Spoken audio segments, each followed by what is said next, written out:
অনেক সময় আমাদের কাছে কোনো মেয়ে এসে বলে যে ম্যাডাম আমার যে বাচ্চা হচ্ছে না, এটা কি কেন, কি কারণ, আমার সমস্যা নাকি আমার স্বামীর সমস্যা, একটু যে পরীক্ষা করে দেখেন এবং বলেন।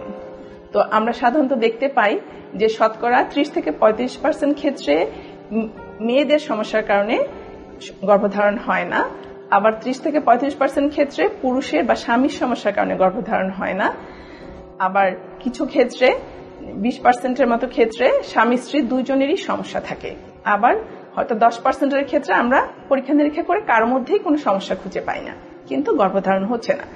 অর্থাৎ আমরা এখন পর্যন্ত 100% কারণ কিন্তু আমরা নির্ণয় করতে পারিনি, কোনো কোনো ক্ষেত্রে আমরা কারণ বুঝতে পারি না।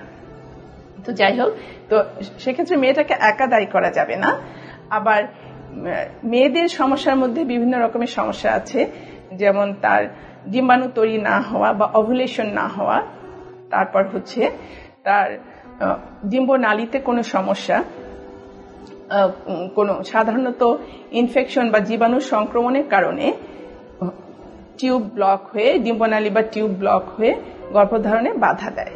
এই সংক্রমণ কিন্তু স্বামীর মাধ্যমে আসতে পারে। অনেক ক্ষেত্রে বিভিন্ন ধরনের সংক্রমণ, বিশেষ করে ক্ল্যামাইডিয়া ইনফেকশন যেটা, সেটা খুবই দুষ্ট প্রকৃতির একটা ইনফেকশন। তেমন কোনো লক্ষণ প্রকাশ ছাড়াই এটা সাইলেন্ট কিলারের মতো কাজ করে, পুরুষ মহিলা উভয়েরই প্রজনন ক্ষমতা কমিয়ে দিতে পারে কোন রকম লক্ষণ প্রকাশ ছাড়াই।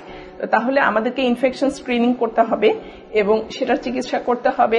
এছাড়া পুরুষের শুক্রাণুর কোয়ালিটি ভালো না থাকতে পারে, শুক্রাণুর সংখ্যা কম থাকতে পারে, সেটাও ইনফেকশনের কারণে হতে পারে, বিভিন্ন হরমোনাল সমস্যার কারণে হতে পারে। হরমোনাল সমস্যার কারণে দুজনেরই এফেক্ট হতে পারে। তারপর ডায়াবেটিস যদি থাকে আনকন্ট্রোল, সেটার কারণে হতে পারে।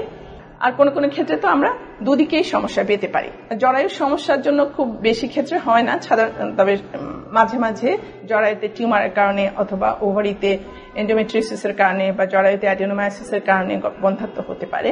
আমাদের আসলে ইনফেকশনটা বেশি কমন, তারপরে আসছে এন্ডোমেট্রিওসিস, তারপরে আসছে ফাইব্রয়েড বা জরায়ুর কিছু কমন টিউমার, এগুলির কারণে বন্ধ্যাত্ব হতে পারে। আর যেটা ওভুলেশন বলছি সেটা অনেক কমন, এবং এটা সাধারণত পিসিওএস বা পলিসিস্টিক ওভারি সিন্ড্রোমের ক্ষেত্রে ওভুলেশন বা ডিম্বাণু তৈরি হয় না, কম হয় বা দেরিতে হয়, অনেকদিন পরে পরে হয়, সেটার কারণে গর্ভধারণ বাধাগ্রস্ত হয়।